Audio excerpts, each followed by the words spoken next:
여러분 안녕하세요. 단원 FM 88.7MHz 정세경의 애플입니다.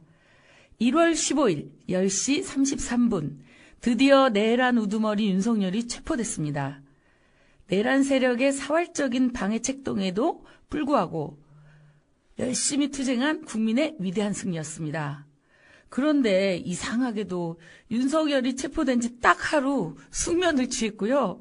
그 뒤로 또 잠이 안 오는 거예요. 이런 걱정 저만 하는 건 아니겠죠?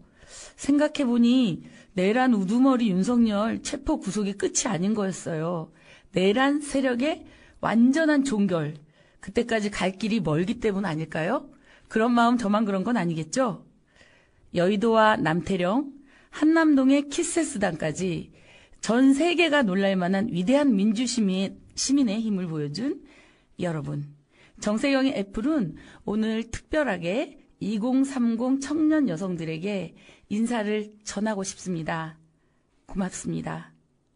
광장의 역사를 빛내준 여러분에게 첫 곡 데이식스의 한 페이지가 될 수 있게 보내드립니다.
예, 녹음하는 오늘은요, 1월 18일이에요, 여러분. 그러니까 체포된 날이 3일 전이었던 거죠. 1월 18일이고, 윤석열이 오늘 영장실질심사 들어간 걸로 알고 있고요. 구속 여부는 오늘 밤이나 내일 새벽에 이렇게 나온다고 합니다. 윤석열이 체포된 후에도 웃겼잖아요. 진술을 또 지가 뭐라고 거부하고 조사까지 거부했는데 정말 국민들 어이가 없었습니다. 그런데 우린 다 알고 있죠. 결국 파면으로 끝날 것이다 이렇게 보는데요. 그런데 아직도 좀 이해가 안 가는 부분이 있더라고요. 도대체 걔는 왜 실패하려고 하는, 실패할 거 뻔히 하는 내란을 일으키려고 했을까? 여러 가지 이유가 있을 텐데요. 오늘은 민플러스 교육원 원장님이신 김장호 원장님과 함께 바로 이 점에 대해 알아보는 시간을 갖도록 하겠습니다. 안녕하세요. 김장호 원장님. 네, 반갑습니다. 네, 감사합니다. 반갑습니다. 굉장히 근데 시사 토크를 지금 오늘로 세 번째 하는데 역사적인 날 함께 늘 하셨던 것 같아요. 그렇네요. 예, 12월 8일도 했었고 네. 그리고 나서 또 남태령 대첩이 있던 그날 우리 남태령 대첩이 승리한다고 생각 못했었잖아요. 승리한다고 생각 못했죠. 그날 있었고 이렇게 계속 뜻깊게 함께해 주셔서 너무 감사하고요. 그냥 쭉 가면 좋겠어요 오늘. 예, 정세 토크 들어가도록 하겠습니다. 이상하게 아까도 이제 처음에 오프닝에서 얘기했지만 불면증을 좀 벗어나서 발을 좀 뻗고 잘 수 있을 거라 생각했는데 아직 가슴이 조마조마해요. 도대체 어떻게 될 것 같아요? 우선 그 행태가 많이 웃기다는 생각이 여전히 들잖아요. 네. 그러니까 이제 그 경호처라는 국가 공조직을 거의 사병화해가지고 이제 체포영장을 이렇게 집행을 방해를 한다든가 이제 이런 행태에서부터 근데 결국 체포 일보 직전 가니까 또 갑자기 말을 바꾸고 자진 출두하겠다. 그러니까 이제 국민이 그거 하나하나 이렇게 할 때마다 이제 쇼킹한 거죠. 예. 그리고 이제 또 체포되기 직전에 또 동영상 찍어가지고 이제 하고 그다음에 편지 써가지고 또 막 내란을 선동하고 이런 이제 거의 걷잡을 수 없는 수준의 이제 기이한 행태를 이제 계속 그럼 이제 공수처에 갔어요. 그것도 경호처까지 이렇게 몰고 그럼 이제 진술을 할 줄 알았겠죠. 근데 또 진술을 거부해. 예. 그리고 그 다음날 또 나오지도 않아요. 근데 밥은 왜 먹는 거냐, 이제 좀 이해가 안 가는데. 진술을 거부하면 밥도 안 먹든가. 그걸 또 묵비권이라고 얘기하더라고요. 예. 그러면서 자기는 아주, 그러니까 특히 굉장히 예외적인 특권적 존재라는 이런 굉장히 잘못된 의식을 가지고 막 검찰총장 출신이 이제 막 불법을 이렇게 하는 이런 걸 보면서 거의 체포, 구속, 요렇게 가고 있음에도 불구하고 잠시만 좋았지. 야, 이게 어디까지 갈 거냐. 그런 불안감이 여전히 있는 것 같습니다. 네, 거기다가 막 내란 세력들이 막 준동을 하잖아요. 그렇죠. 국민의힘뿐만이 아니라 말씀 안 드려도 오늘도 아주 난리가 아니었던 것 같은데요. 예. 그렇게 말씀하신 것처럼 윤석열 그리고 그 변호인단도 말도 안 되는 그러니까 엘리트 계층인데 정말 몰라서 저렇게 위법적인 말을 하나 정말 기가 막혔었는데요. 근데 그 말도 안 되는 거짓말을 그렇게 하는 그 이유를 모르겠어요. 그리고 그러면 그게 실패할 줄 알면서 내란을 일으켜 본 건가 그냥 진짜? 예, 그것도 좀 이어서 얘기해 주시면 좋겠어요. 이제 흔히 지금 이제 가장 많이 나오는 얘기가 이제 부부 얘기잖아요. 그렇죠. 김건희를 너무 사랑해서. 네. 그래서 이제 윤건희, 특히 그게 이제 하죠. 명태균 게이트. 네. 이래가지고 이제 실제로 이제 명태균이 거의 이제 구속이 되고 이럴 즈음에 이제 그 얘기를 한 거잖아요. 내가 감옥 가면 한 달 안에 정권 무너진다. 황급봉 깔 거다. 왜 특검 안 시켜주냐. 이렇게 하니까 이제 큰일 났다 싶어서 이제 계엄을 한 게 아니냐. 이제 요렇게 이제 분석을 하는 얘기들이 많이 나와요. 예, 1차적으로. 네. 그러니까 그래서 이 윤건희 부부가 정권 위기에 몰리니까 계엄까지 시도한 거 아니냐. 요런 분석이 이제 많이 나오는데 어떨 건지 그렇게 보시나요? 저요? 아니 저는 그것만 가지고는 얘기하기에는 너무 좁다. 예, 너무 좁은 얘기 같아요. 명태균 게이트를 막기 위해서라든지 그런 건 좁은 것 같고요. 근데 지금 수사들, 진실들이 양파 지금 한 껍데기 벗겨진 것뿐이 아니라고 그러더라고요. 그렇죠. 이런 얘기들이 수사와 제보 막 솔솔 나오잖아요. 그러면은 이 계엄이 20년 그냥 취임하자마자 막 이렇게까지 거슬러 올라가는 것까지 볼 수 있거든요. 네. 그래서 명태균 게이트 갖고만은 아니다라고 저는 생각하거든요. 그렇죠. 그러니까 명태균 게이트가 터지기 전부터도 이제 뭐 이미 뭐 검찰 시절에 뭐 전두환처럼 자기는 자기가 이제 군부 출신이었다면 쿠데타 했을 거다라는 말로부터 시작을 해서 사실상 굉장히 오래전부터 이 계엄이나 쿠데타를 준비해 왔다는 정황들이 계속 나타나고 있는 거잖아요.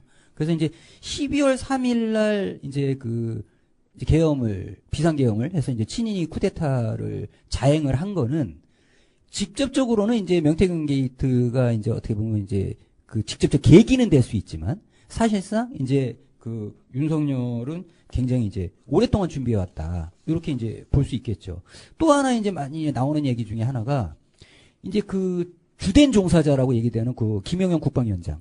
그때 이제 민주당이 이제 국방위원장을 탄핵한다. 이런 얘기가 많이 나왔었어요. 그럼 탄핵을 하면 이제 계엄을 집행을 못 하잖아요. 그게 이제 임박하니까 또 뭐 12월에 그렇게 한 거 아니냐. 땡겨가지고. 이제 이런 게 다 이제 정황적 계기인 거죠. 그러나 이제 사실상 이제 윤석열 정부의 비상계엄은 윤건희의 위기 때문이 아니라 그 전부터 오랫동안 준비해 왔던 거다. 이제 이렇게 보는 게 맞는 것 같습니다. 예, 정확히 말씀을 해주셨는데요. 그러면 오랫동안 준비해 왔어요. 근데 얘는 뭘 하기도 전에 자기가 다 이제 권력의 수장이잖아요. 모든 걸 할 수 있는데 하기도 전에 계엄부터 생각했다? 그럼 그 계엄을 생각한 근본적인 원인이 있을 것 같아요. 이유가 그 이유에 대해서 분석하신다면요. 그러니까 이제 윤석열로 대변되는 우리나라의 그러니까 친일 친미 기득권 세력, 네, 국민의힘으로 되는 이 집단이 정상적인 방법으로는 기득권이나 체제 유지가 불가능하다는 것을 판단한 것 같아요. 아, 이게 불가능하구나. 그러니까 비정상적인 방법. 그러니까 우리가 보통 권력을 잡으려면 어떻게 합니까? 출마를 해서 선거를 해갖고 국민의 지지를 받아서 당선이 되고. 예, 이게 이제 직선제부터 그전에는 이제 체육관 선거를 했고 쿠데타를 하고 막 이렇게 잡았던 거잖아요. 근데 6월 항쟁 이후서부터는 그래도 어쨌든 출마를 하고 국민들한테 지지를 받고 이러면서 권력을 창출하는 건데 이런 방식으로 권력을 창출하고 유지하는 것이 불가능하다고 보는 거죠. 불가능하다. 그러니까 불가능하다고 조금 더 들어가면 네. 자기들이 펼칠 수 있는 정책 자체가 원래 없는 집단이다 이렇게 볼 수 있는 건가요? 그렇죠. 그러니까 우리 국민들의 민주주의가 성숙돼 있고 요구가 다양해지고 그런데 그 정책은 자기네들이 권력을 유지할 수 있는 정책과 상반되고 그러다 보니까 다른 계엄이라고 하는 방법을 통해서라도 장기 집권을 하려고 했다. 그런 거죠. 이게 본질이다라고 그렇죠. 분석하시는군요. 그러니까 두 가지 카드를 다 갖고 있었어요. 네네. 계엄도 생각하고 있었고 네. 다른 한편으로는 선거를 통해서 국민한테 이제 지지를 받아야 이걸 되잖아요. 했는데 예. 그 마지막 시도가 총선이었어요. 총선 때 근데 안 되는 거예요. 뭘 해도 안 되는 거예요. 뭘 해도 안 된다고 본 거예요. 예, 예. 아예 안 되는구나. 그럼 어떻게 뒤집어 엎어야죠. 네. 어떻게? 옛날 전두환이 해봤잖아. 4.3 때 해봤잖아. 해본 거예요. 자기 선배들이 그들이 생각하는 대한민국의 건국 공로자들이 해본 거예요. 그런 방법을 똑같이 해보겠다. 국민이 얼마를 죽더라도 그런 희생을 치러서라도 자기의 정권을 장기적으로 유지시킬 수 있는 방법으로 또 이걸로 정리하자니 맞는 것 같아요. 역사를 우리가 좀 헷갈릴 때는 우리 과거의 역사가 어떻게 해서 여기 왔느냐 이걸 보면 된다고 보고요. 그런데 이제 내란과 관련된 이제 각종 상황들 매우 위험한 정황들이 많았잖아요. 그러니까 지금 이제 제보들이나 아니면 이제 실제로 확인하는 과정에서 충격적인 게 너무 많아요. 그래서 우리 같은 민족이고 같은 국민인데 정말 상식적으로 그걸 실행하려고 했을까라고 하는 이런 생각이 들어서 그게 더 저는 소름을 끼쳤던 것 같거든요. 그런 것들에 대해서도 좀 말씀해 주신다면요. 그러니까 이제 이들이 사실상 이제 쿠데타를 통해서 장기 집권 체제를 꿈꿨다고 하는 게 네. 누구의 일방적 주장이 아니고 증거들이 너무 많이 지금 쏟아지고 있다는 거잖아요. 그러니까 이제 진짜 이렇게 한 게 정보사 이래가지고 여기 뭐 안산에 뭐 상로 거기에 롯데리아 노상원 뭐, 예. 그래가지고 이제 저기 뭐예요? 오비라 그러죠. 올드보이. 이래가지고 이제 쿠데리아 이렇게 해가지고 네, 하는데 맞아요. 보살 끼고. 근데 예. 이들이 이제 대구공항, 성주 사드, 그다음에 청주공항 네. 여기를 습격해서 이제 근데 아직도 임무가 종료가 안 됐다 그래갖고 그 임무를 받은 사람들이 하소연을 했다는 이런 정황들이 막 나오잖아요. 소요를 일으키려고 했던 이제 이런 정황들. 그 다음에 또 뭐 케이블 타인이 또는 작두, 그 저기 문방구 작두 네. 이런 걸 해서 성관이의 30명을 잡아가지고 뭐 어디까지 썰겠다는 건지 모르겠지만 그렇게 해서 이제 성관이가 조작 선거를 했다라는 걸 옛날 간첩 조작하듯이 뭐 사건을 만들어 갖고 하고 또 체포자들을 해가지고 수거해서 제가 백령도까지 가가지고 수장시켜서 부기했다. 그러니까 이런 것들을 실제로 결행하고 준비한 각종 정황들이 막 나오잖아요. 이 얘기는 무슨 얘기냐?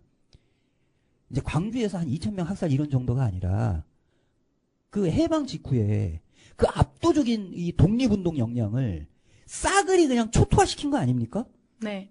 4.3에서 이런 식으로 보도연맹 사건부터 해가지고 민주노조 운동, 시민운동, 무슨 역사운동 그걸 반국가 단체라고 규정해서 뭐 10만 명이 됐다 했다 이게 이거를 한번 초토화를 한번 시켜야 자기네들이 장기 집권할 수 있다.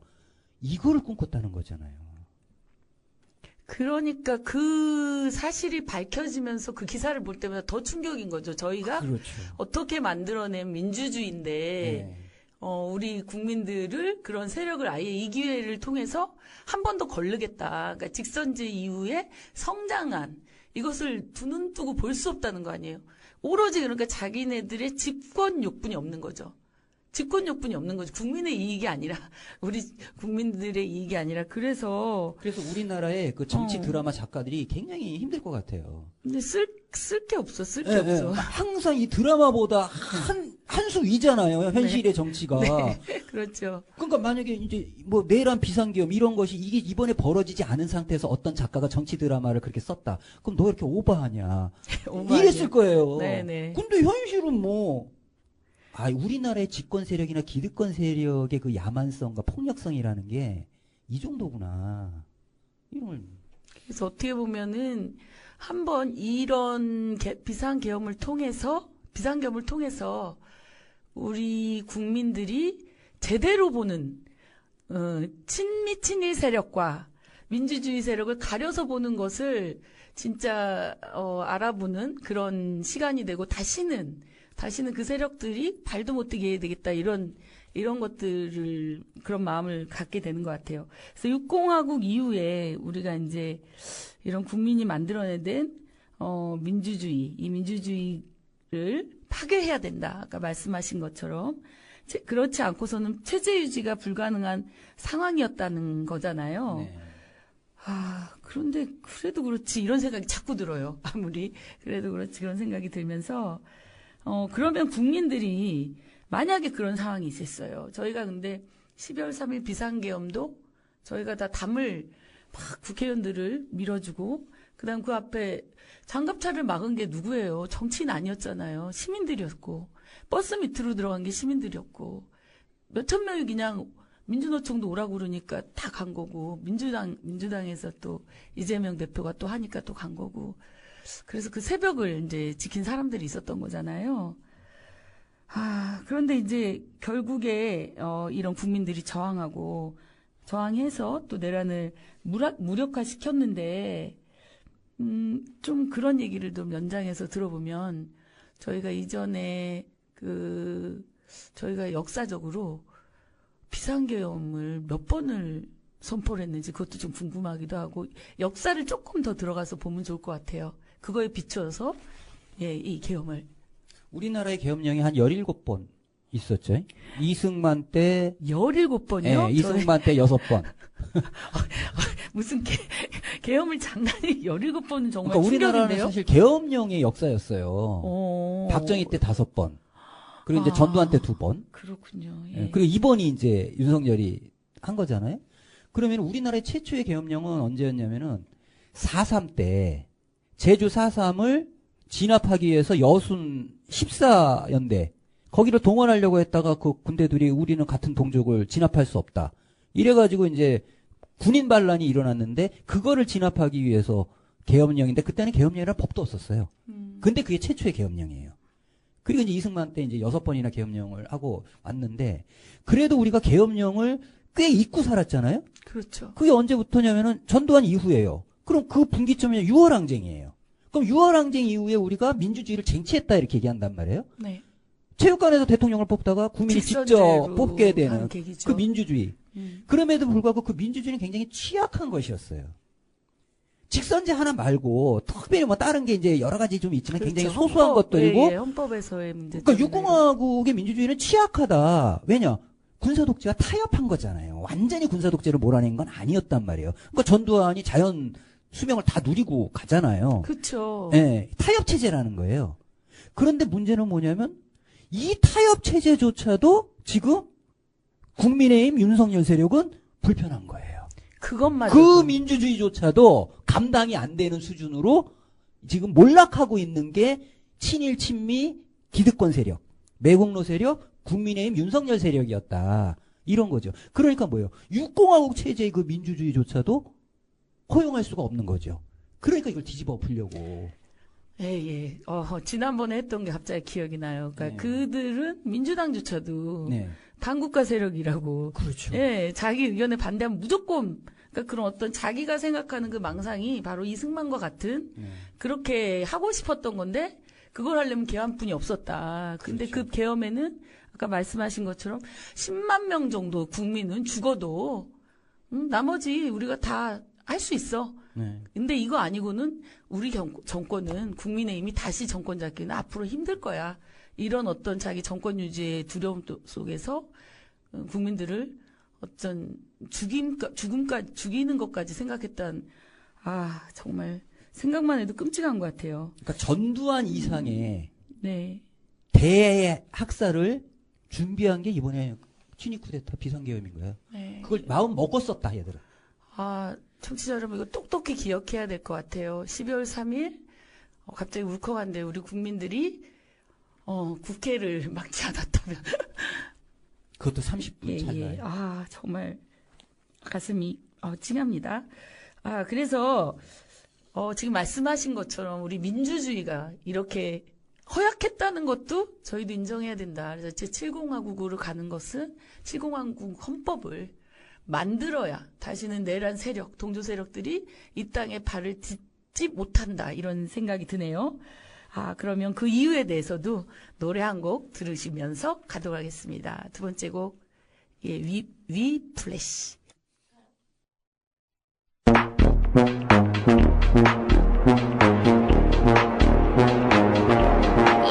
One look, give 'em whiplash. Beat drop with a big flash. 집중해 좀 더 think fast. 이혼 언니 못해. 왜 이제 너만 됐다. Day one 너와 been bad. Don't stop 흔들린 채. 무리해도 can't touch that. Under pressure, body sweating. Can you focus? 어디서 날 꽂힌 밤새 I'm the coldest. 오직 나만 네 입안을 바꿀 change it. Just close your eyes, breathe in. One look, give 'em whiplash. Beat drop with a big flash. 집중해 좀 더 think fast. 이혼 언니 못해. 이제 너와 됐다. Day one 너와 big bad. Don't stop 흔들린 채. 무리해도 can't touch that. Whip whiplash. Whip whiplash. Whip whiplash. Whip whiplash. Whip whiplash. Whip whiplash. Whip whiplash. One will give 'em whiplash. Fancy. 이건 참 화려해. It's glowing and it's flashy. 알아적당한 민문지 keep it classy. 따라하지 넌 또 하나부터 10가지. 아닌 척하지. Brush your body sweating. Can you focus? I deliver. I can promise I'm the coldest. 웬만해도 소용없지. Don't you play. Just close your eyes. Breathe in and visualize. 시작되는 순간 끝나버린 판단. 기회는 오직 one time. Unforgettable. 찾아낸 the right light. 사라지지 않아. 너는 take it one time. Unforgettable. One look, give 'em whiplash. You drop with a big flash. 집중해 and think fast. 이유는 이 못해.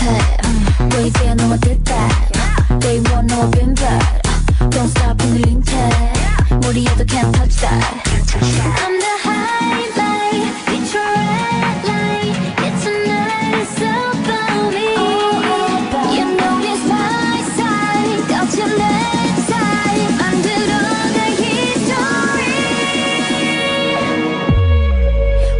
give 'em whiplash.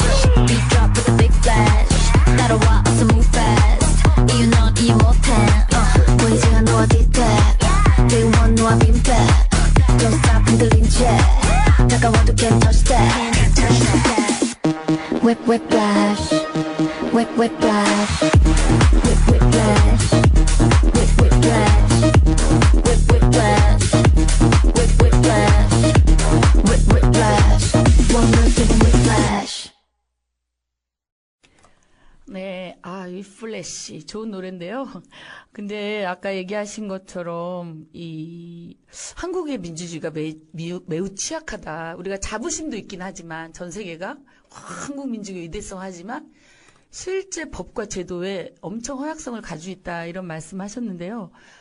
정말 총 한 방 쏘고 걔네들이 그 내란 세력들이 총 쏘고 그런 계획이 실행이 한 가지라도 됐으면 막 정말 어땠을까. 그때도 우리가 막 그 총 맞은 상태에서 막 나가서 싸웠을까. 그리고 북익을 했다. 막 그러면 어떻게 됐을까 이런 생각이 드는데요. 그러면 이런 생각이 모순이라는 생각이 드는 거예요. 우리나라 민주주의의 모순 구조. 그 모순 구조 핵심이 뭘까요?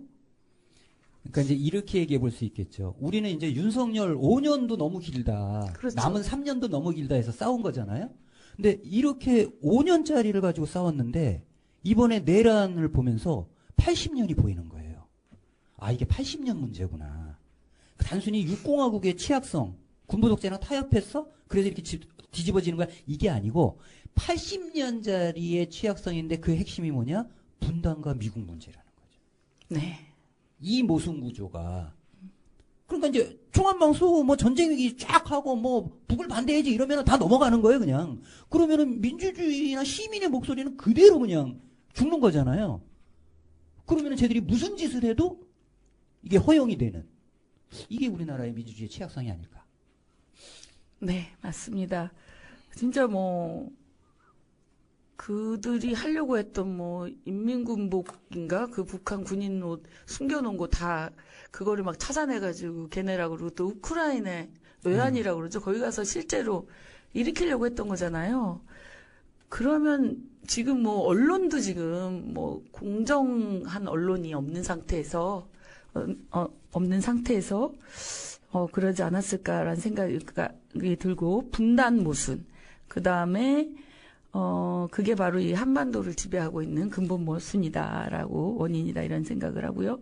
이번 내란 사태 미국 어떤 관계일까 이걸 좀 깊이 들어가 봤으면 좋겠어요. 근데 미국의 발표가 계속 달라지고 있었거든요. 네. 그것도 제가 눈여겨보게 되더라고요.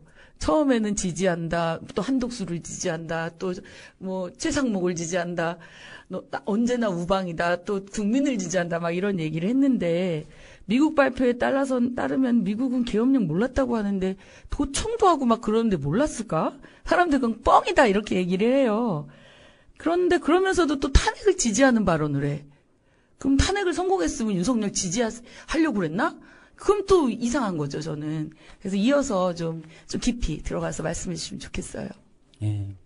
이 80년 모순 구조의 이제 핵은 분단이고 그 분단의 몸통과 실체는 미국이잖아요. 미국이 분단을 시킨 거잖아요.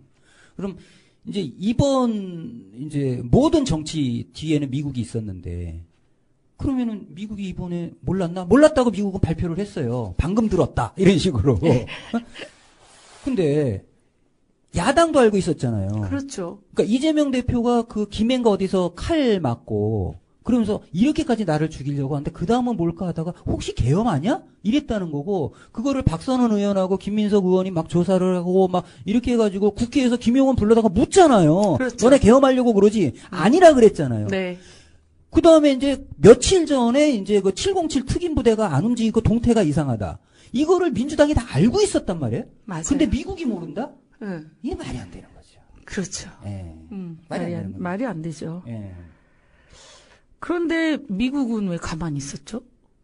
그거를 알고 있었는데, 그러니까 알고 있었으면 지지하려고 그랬나? 성공하면 지지하고 실패하면 아니고 그런 거였나? 그러니까 흔히 이제 우리나라의 상당히 진보적인 언론이라고 하는 사람들도 미국이 몰랐을 거다. 또는 미국은 반대했다. 막 이런 식으로 이제 얘기를 하는데 미국이 몰랐을 리가 없을 뿐만 아니라 사실상 그 배후에 미국이 있다는 정황들이 훨씬 많아요. 예를 들어서 작년 초에 그 휴전선 부근에서 포사격 훈련을 막 한단 말이에요. 이거는 사실 국지전을 기도한 거거든요. 수차례 걸쳐서 윤석열이 국지전을 시도하잖아요. 그 다음에 또 몇 달 있다가 뭐야, 백령도에서 K9 자주포를 쏴요. 현무 미사일을 막 쏴요. 근데 이제 북이 반응을 안 한 거잖아요. 그렇죠. 좀 있다가 무인기를 3번이나 보내요. 네. 근데 우리나라 군사작전권 누가 갖고 있어요? 미국이 갖고 있잖아요. 있죠. 예. 근데 무인기를 북에다 3번이나 쏘는데 평양 한가운데. 가만히 있었다? 그러니까 미국이 만약에 반대를 했으면 가만히 있을 리가 없죠. 그렇죠. 근데 가만히 있었잖아요. 예. 이거는 묵인 아니면 승인이잖아요. 네. 이런 것. 그러면은 우리가 분석적 방법으로 미국이 그럼 가만히 있었다 또는 처음 알았다 얘기하는데 사실 이미 국지전을 시도하려는 몇 가지의 시도들이 계속 있었는데 그럼 저건 뭘까? 사실 미국도 국지전을 원했던 거 아니야? 왜냐? 아시아판 나토 여기서 북중러랑 미국이 자꾸 신냉전 구도를 만들려면 우크라이나 중동은 이미 전쟁이 터졌지만 한반도에서는 그래도 국지전 수준의 긴장이 고조가 돼야 미국한테 이익이 되는 거 아니야? 그러니까 윤석열이 그렇게 하는 거에 대해서 승인, 묵인, 최소한 이랬던 거 아니야? 이런 거잖아요. 안 그러면 네. 막았어야죠. 그렇죠. 예. 이 얘기는 뭐냐면 윤석열은 확신을 했다는 거예요. 자기가 결행하면 미국이 지지하고 거다. 도와줄 것이다. 도와준다. 그렇지 않으면 할 수가 없는 겁니다. 할 수 없는 거예요. 네. 이렇게밖에는 상황 설명이 안 돼요. 네. 듣고 보니까 진짜 우리가 그럼 표면적으로만 보면서 정세를 판단하고 미국의 의도나 본질을 판단하는 게 굉장히 잘못될 수 있겠다 이런 생각이 들면서 사실 우리 군사작전권이 뭐 미국에 있고 우리가 마음대로 포를 쏠 수 있는 게 아니잖아요. 그럼요. 승인해야 하는 거잖아요. 모든 군사훈련이 승인해야 되는 건데 무인기를 보내는 거를 우리 마음대로? 그건 말이 안 된다는 생각이 들어요. 그래서 그럼 도대체 꿍꿍이가 뭐냐? 그러면은 미국은 국지전은 전면전이 일어나는 건 또 아닌 거 아니에요. 전면전까지도 불사한 거예요? 아니면은 국지전을 해서 그런 어떤 위기나 이런 걸 통해서 자신의 이득을 위해서? 자기 정권의 이득? 그걸 위해서 그런 거예요? 그러니까 우리나라의 이 전쟁 위기 구조를 분석할 때 네. 하는 얘기가 이제 국지전이라 할지라도 그것이 불꽃이 잘못 튀면 전면전으로 빠른 세계 속도로 전쟁으로도 된다. 될 수 있기 때문에 국지전 시도도 쉽게 하면 안 된다. 물론 그 점이 맞는 거죠. 그러나 다른 한편 이미 국지전이 부시 때부터 수차례 있었어요. 없었던 게 아니에요. 그렇기 때문에 그렇죠. 제한적인 국지전이 불가능한 건 아닙니다. 그러니까 미국이 통제해서 할 수 있어요. 그래서 국지전은 무조건 전면전으로 간다 이렇게 볼 수는 없는 거예요. 그럼 미국이 국지전을 해볼 수 있다는 거죠. 그럼 미국은 왜 국지전 같은 걸 생각해 볼 수 있을까? 여기에는 어떤 이해관계가 있느냐. 미국은 아시아에서 한미일 군사동맹을 맺어야 되고 핵전쟁이 가능하고 그다음에 북중러의 미사일이 한국과 일본의 대리전을 통해서 미국 본토로 날아오는 걸 막아야 되잖아요. 이 시스템에 아시아판 나토를 끊임없이 짜고 있잖아요. 네. 그걸 빨리 가속도로 하려면은 그런 긴장이 필요하죠.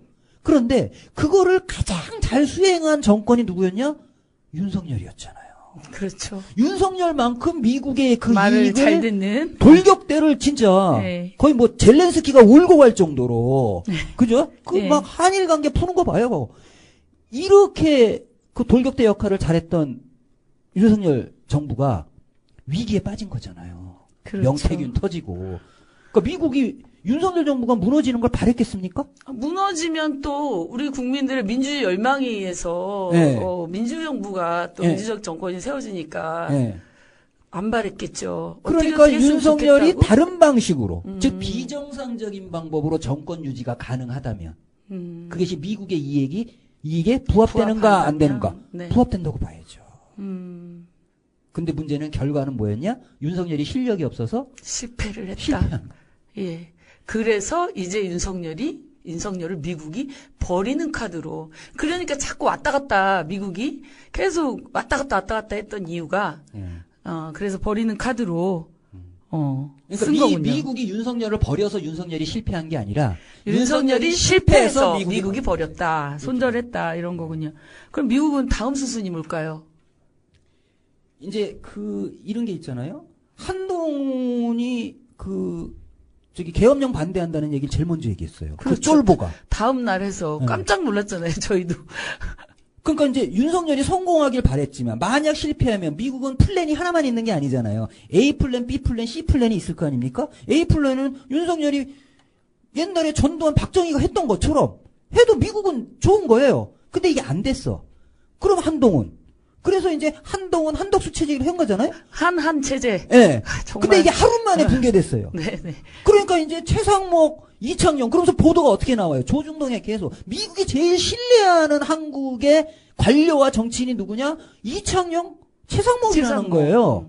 뭐 이런 식인 거잖아요. 그래서 미국은 A 플랜만 있는 게 아니라 B 플랜, C 플랜 이렇게 하면서 근데 이거를 지금 판판이 국민들이 하나하나씩 좌절시켜 나가고 있는 거죠. 그렇죠. 광장에서 네. 우리는 안 된다, 우리는 안 네. 된다, 탄핵하라 계속. 그러니까 미국이 맞는 게 아닌 거예요. 그렇죠. 사실은.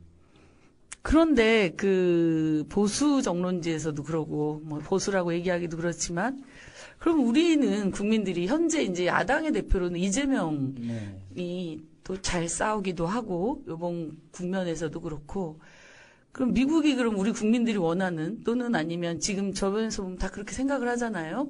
근데 이재명을 선택을 안 하는 것 같은 느낌이 자꾸 들어요. 저만 그런 건가. 그래서 이재명을 선택한다고 볼 수 있을까? 그럼 국민이 쭉 어떤 광장 힘으로 갔을 때 그건 어떻게 봐야 되는 거죠? 이재명이 미국의 카드는 아니었죠. 근데 번번이 미국의 카드가 무너지니까 이제는 어쩔 수 없이 이재명이라도 인정하지 않으면 안 되는 상황이 오는 거잖아요. 그러면은 어떻게 해야 되죠? 미국은 이재명을 길들이기를 해야 될 거 아닙니까? 그 길들이기 작업이 나타난 케이스를 우리가는 두 개를 통해서 알 수가 있어요. 두 개. 그 사례가 네. 대표적인 게 하나는 뭐였냐? 거의 이제 탄핵 소추 발의가 나고 막 그럴 때 미국의 하원의회 의원들이 뭐라고 했냐면 이재명은 친중파 아니야? 그래서 지금 태극기 부대가 중국 얘기를 끌고 오는 거예요. 정말 난데없는 중국 얘기 때문에. 그러니까 이재명을 친중파라고 미국이 찍은 거예요. 그거는 뭐예요? 이재명한테 똑바로 해라 이 얘기를 던지는 거잖아요. 이게 길들이기 첫 번째 케이스고 두 번째는 엊그제 이제 특검을 통과시켰잖아요. 네. 저기 최상목이 거부하니까 또 재발의를 했어요. 네. 그러면은 이제 특검 안에 새로운 내용이 들어가야 되잖아요. 네. 이때 내란죄 플러스 외환죄를 추가했어요. 네네. 이거는 부부의 무인기나 벌여서 전쟁을 국지정을 해서 이걸 외환죄라고 하는 거잖아요. 그렇죠. 그 외환죄를 냈는데 미국에서 난리가 난 거예요. 그거 빼라고 또 외환죄 내정 빼라고 간섭을 난리가 하다니. 났어요. 예. 그거는 뭐예요? 대북 문제에 대해서는 자기네한테 맡겨라. 선을 넘지 마라. 이 얘기를 하는 거잖아요. 그래서 그건 건들지 마라. 그러니까 뭐예요? 군부도 뭐예요? 딱 폭로된 것만 딱 수사하고 나머지는 다 감추잖아요. 그렇죠. 그래서 지금 이 내란에 종사했던 이 수사가 미국이 다 막으면 수사가 안 되는 거예요. 이제 이런 식의 전쟁 시스템, 분단 시스템을 미국은 관리하고 가져가려고 하는 거예요. 그리고 이것을 벗어나는 것을 이재명은 하지 마라고 얘기하고 있는 거예요. 경고를 하는군요. 그렇죠. 이제 지금부터 길들이기를 벌써 하고 있는 하고 거죠. 있다 이렇게 보면 되는군요.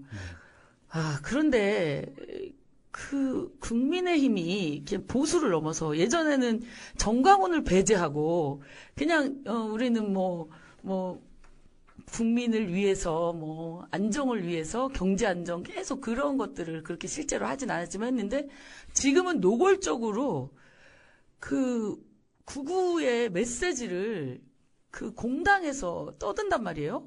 그런 납득이 도대체 안 가요. 정말 상상할 수 없는 이 상황이 벌어진 거예요. 이건 저희가 어떻게 이해해야 되나요? 노래 한 곡 듣고 다시 이어서 가겠습니다. 김광석의 타는 목마름 함께 듣겠습니다.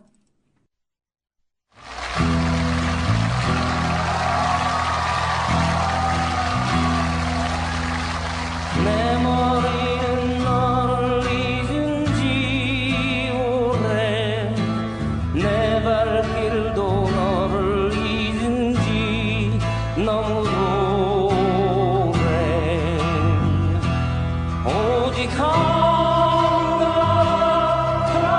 가슴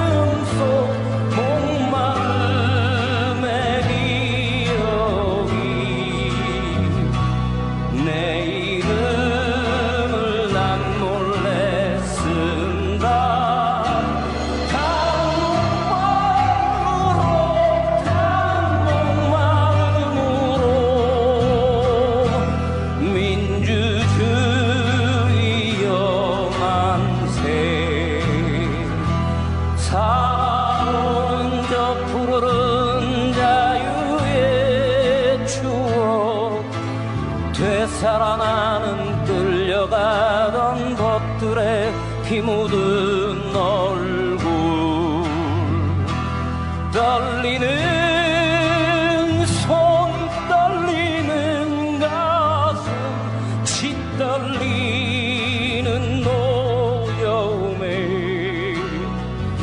서툰 백무 글씨로 쓴다.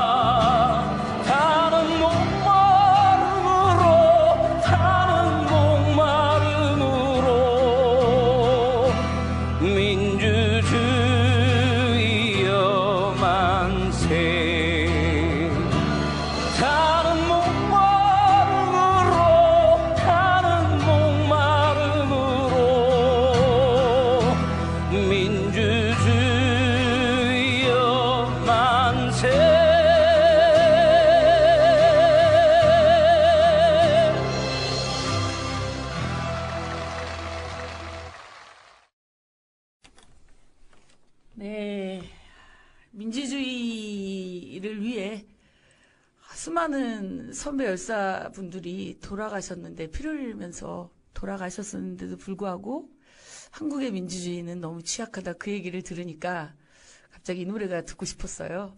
네, 저희가 이번에는 반드시 그 취약한 민주주의를 좀 잘 탄탄하게 우리 광장 힘으로 만들어내보면 좋겠다. 만들어내야 된다.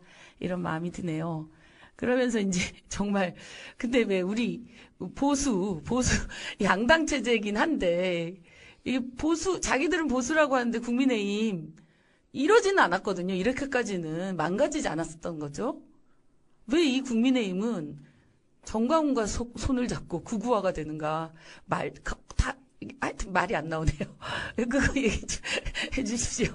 말이 안 나요, 말이. 어떻게 이해를 해야 되나, 우리가.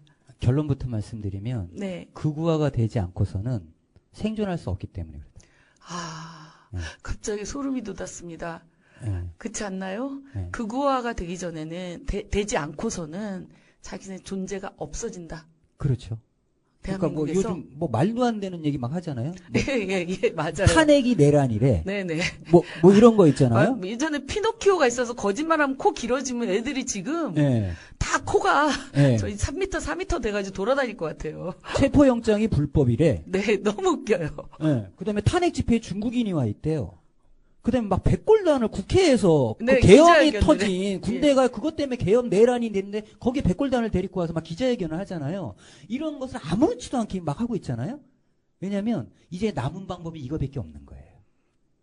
이 그렇죠. 방법밖에. 아, 그렇다. 다른 수가 없는 거예요. 네. 뭘 할 수가 없구나. 네. 살아남기 위한. 극단적 방법 말고는 그들이 선택할 수 있는 게 없는 거죠. 정상적인 방법, 우리가 흔히 생각하는 우리의 상식적 방법으로 해갖고는 살아남을 수 없다고 그들은 생각한 거예요.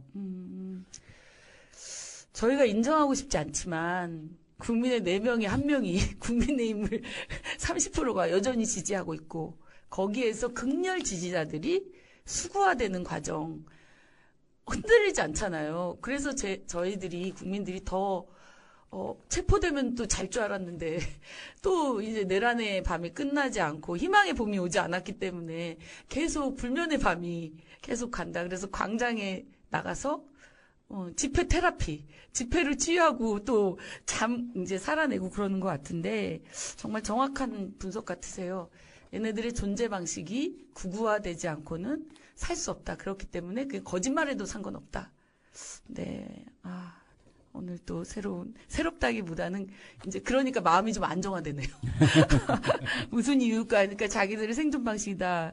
그런데 극우화를 해서 살아남으려고 하는 그 방법도 또 골 때려요. 네. 예, 골 때리는데 그것도 좀 뭐 역사적 사례나 이런 것 속에서 저희가 좀 알 수 있도록 해주시면 좋겠어요. 그러니까 저렇게 꼴통지 터무니없는 짓을 해서 과연 국민의힘이 살아남을 수 있을까? 이런 의문이 들잖아요. 네. 근데 역사적 사례를 보면 그래갖고 오히려 다시 재집권한 세력들이 있어요. 집권을 한 세력들이. 그 대표적인 게 누구냐? 히틀러예요.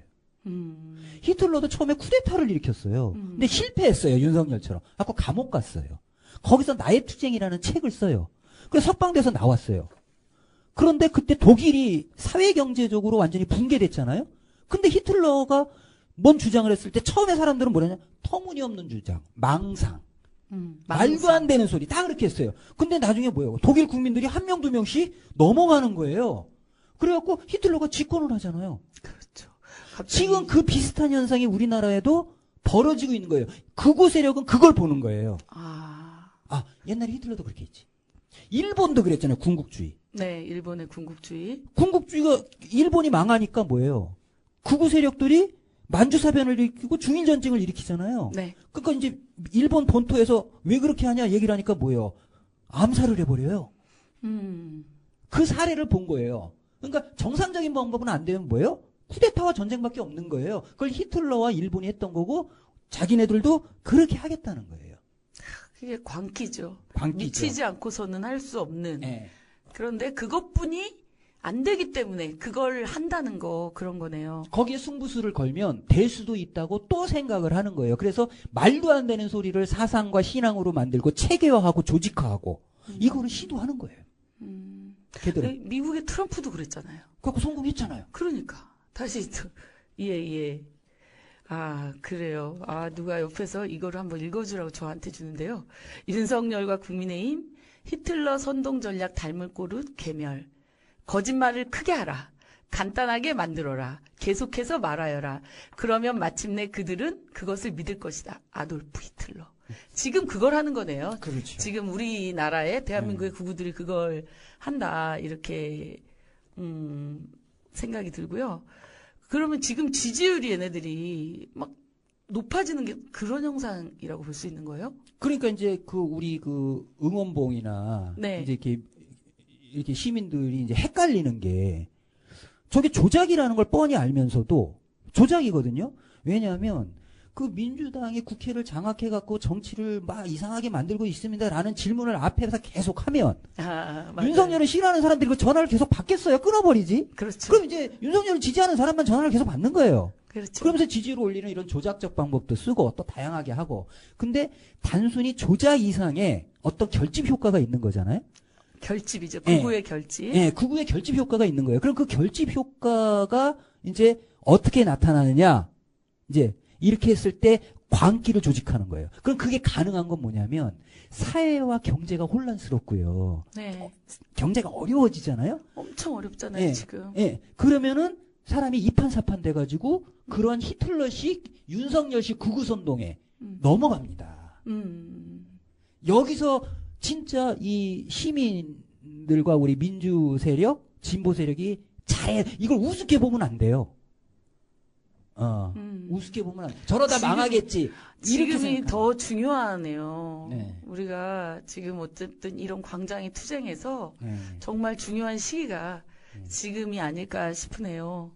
그럼 사실상에 이제 얘는 내전을 불사하겠다는 거 아니에요. 그러니까 내란을 지속시키고 내전을 불사해가지고 그렇게 한다는 게 이제 쭉 좀 오늘 해설이 되는 것 같습니다. 그럼 이게 이제 옛날에는 예. 예를 들어서 이제 노무현 정권이 잡았다. 네. 이럴 때 보면 재벌들이 투자를 안 해서 보이콧을 했어요. 그렇죠. 그때는 이제 재벌들이 파업을 했잖아요. 예. 근데 지금은 사회 혼란을 끊임없이 야기시켜서 차기 정권을 흔드는 거예요. 거기다 미국까지 막 압력을 넣으면 지금 물려받은 게 뭐예요? 완전히 거덜난 경제를 차기 정권이 물려받았고 혼란이 계속 오잖아요. 그래서 계속 흔들어대면 또 문재인 정권처럼 뒤집어질 수 있다고 얘들은 생각하는 거죠. 그래서 지금은 얘들은 내란 지속, 내전 불사. 내란 지속, 내전 불사. 그전에는 친위 쿠데타를 해서 기억하셔야 될 것 같아요. 내란 지속, 내전 불사. 전략을 바꾼 거예요. 국가 권력을 쥐고 계엄을 하려다가 실패를 한 거잖아요. 그렇죠. 내란은 실패했으나 포기하지 않는다. 이거를 지금 계속 하는 거죠. 그래서 우리들을 무력화하게 만들어가지고 네. 뒤집을 계획들을 계속 그렇죠. 하고 있는 거군요. 네. 진짜 지금 포브스지에서 지난번에 말씀해줬지만 한국민들은 계속 그 카드를 갚아나가게 될 것이다. 앞으로 10여 년간 이 그렇죠. 얘기를 했는데 이게 빨리 종식되려면 그러면은 어떻게 해야 될지 그것도 정말 다시 또 운동화끈, 신발끈을 다시 쥐어갈다 이제 묶어야 되겠다 이런 생각이 드네요. 그래서 우리가 예, 이제 예. 인식을 바꿔야 될 게 뭐냐면요. 잘 얘기해 주시면 좋겠어요. 인식을 바꿔야 되는 거. 인식 전환이 좀 예, 필요합니다. 네. 그러니까 굉장히 그 윤건희 세력이라든가 굉장히 우스꽝스럽고 그렇죠. 터무니없는 소리라고. 그러니까 저렇게 하다가 이제 자멸하겠지. 물론 그런 측면도 있어요. 그러나 성공한 경우도 많다는 거예요. 왜냐하면 민주 세력이 대응을 잘못하면. 그래서 마치 이제 윤석열이 탄핵받고 헌재에서 파면하고 그러면 끝날 거라고. 그 다음부터는 전부 다 정상으로 돌아갈 수 있어. 이렇게 생각하는 건 착각입니다. 착각이다. 예. 맞아요. 그런 게 착각이라고 생각하면서도 또 이게 또 일상으로 가면 너무 좀 힘들기도 하고 그러니까 좀 구속되면 어쨌든 빵에 있으니까 어떻게 제2의 내란은 획책할 수 없겠구나라고 생각했는데 엄연히 내란 세력들이 존재하고 있기 때문에 지금 말씀하신 거로 들어보니 끝날 때까지 끝난 게 아니고 그렇죠? 윤석열 파면, 구속 파면이 또 끝이 아니다. 왜냐면 어쨌든 조기 대선에 올 거 아니에요. 그런 것들까지도 얘기했군요. 그래서 정말 끝날 때까지 끝난 게 아니다. 피곤하고 힘들더라도 우리 새로운 봄을 맞이하기 위해서 우리가 다시 정확히 정세를 봐야 되겠다. 이런 말씀을 쭉 해주신 것 같습니다. 그래서 이제 한 말씀만 드리면 네. 우리 국민들이나 응원봉의 이젠 끝났는가 보다 했는데 계속 발생하는 그 알 수 없는 그 불안감의 실체. 네. 이게 이제 사실은 정상적 선거 방식이 아니라 내란 지속, 내전 불사하는 세력이 지금 움직이고 있다는 거예요. 그걸 쉽게 보면 안 된다는 거죠. 이 불안감이거든요. 네.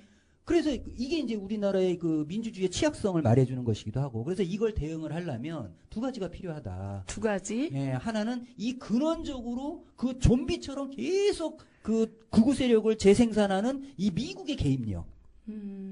이런 거까지 우리가 좀 봐야 된다, 이런 게 있는 거고, 또 다른 한편으로는 단순히 이제 그 선거로 정상화해서 이렇게 하는 이런 문제가 아니라 이 내란 세력을 완전히 청산하는 이런 데까지 이제 각오를 해야 했고 다짐을 해야 된다, 이런 문제. 네, 알겠습니다. 지금의 정세, 혼란스러운 정세를 어떻게 바라보느냐, 원장님하고 쭉 말씀을 들었는데요. 좀 답답한 지점이 좀 많이 풀린 것 같아요. 풀렸고 다시 아까 신발끈 메고 체력을 키워서 광장으로 끝날 때까지 끝나지 않았다라는 그런 다짐을 해야 될 것 같고요.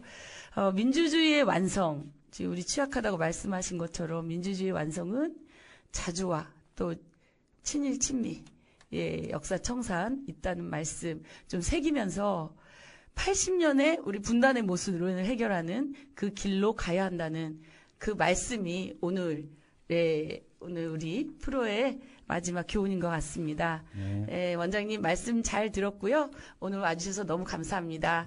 네, 고맙습니다. 네, 고맙습니다. 내란의 밤이 끝나지 않고 희망의 봄이 아직 오지 않음을 느끼지만 우리는 사랑의 힘으로 아모리 파티를 즐기면서 집회에서 그리고 또 광장에서 끝까지 새로운 제7공학을 위해서 함께 힘차게 투쟁하도록 하여요. 여러분 안녕.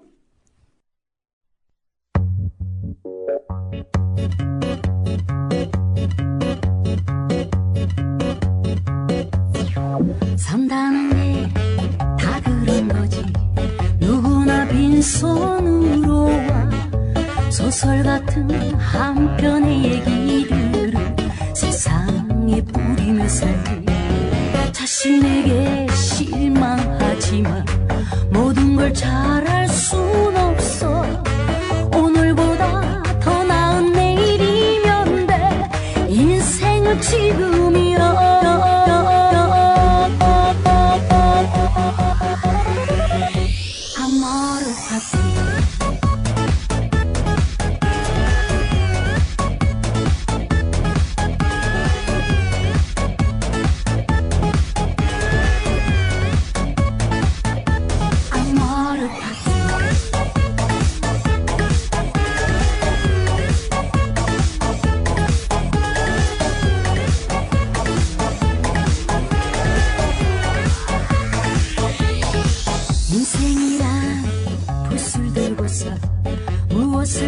누려야 할지 고민하고 방황하던 시간이 없다면 거짓말이지.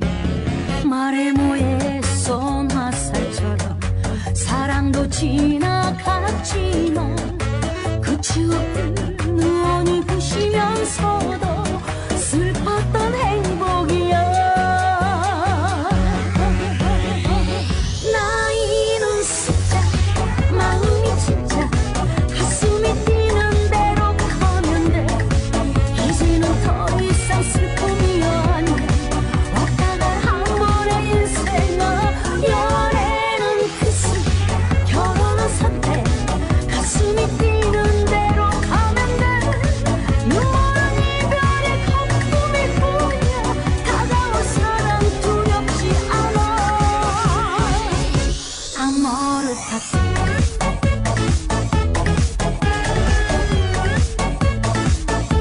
아모르 파티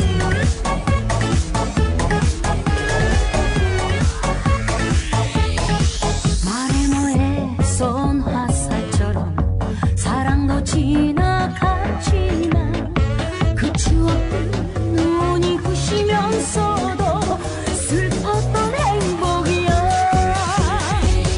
나이는 숫자 마음이 진짜 가슴이 뛰는 대로 가면 돼. 이제는 더 이상 슬픔이 아니야. 왔다간 한 번의 인생아. 연애는 그수 결혼은 선택 가슴이 뛰는 대로 가면 돼. 눈물은 이별의 거품일 뿐이야. 다가올 사랑 두렵지 않아. 아모르 파티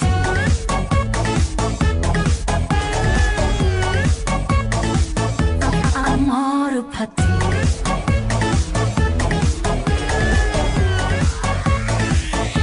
아모르 파티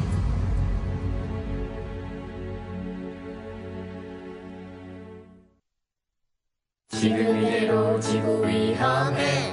지금 이대로 지구 위험해. 지금 이대로 지구 위험해.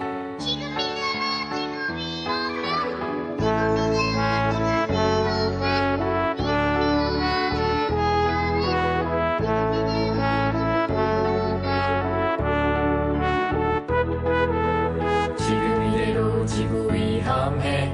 지금 이대로 지구 위험해. 지금 이대로 지구 위험해.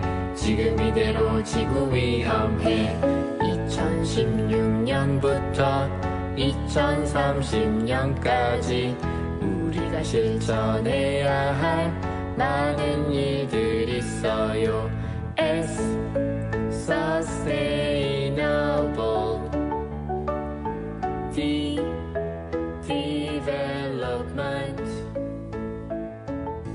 G Goals G SDGs. 첫 번째, 빈곤 없는 따뜻한 경기도 만들어요. 두 번째, 지역에서 안전한 먹거리를 먹을 수 있게